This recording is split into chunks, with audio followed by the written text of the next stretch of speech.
You can praise the Messenger of Allah subhanahu wa ta'ala as much as you wish.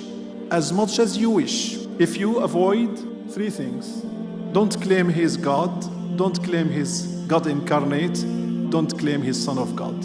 The Prophet ﷺ put it in a beautiful statement: do not exaggerate in praising me as the Christians exaggerated in praising Isa, son of Mary.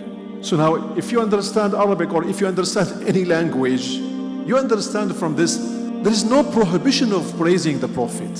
Al-Busiri, very intelligent man, took the hadith, understood it, and put it in the Burda in a beautiful, beautiful 3 lines. Leave what the Christians claimed in their prophet and grant him any praise you wish to have and refer to any of it, and attribute to his essence any honor you choose, and describe his rank with every greatness, because the praise of the Messenger of Allah is limitless, to the point that no one could ever express it in any language.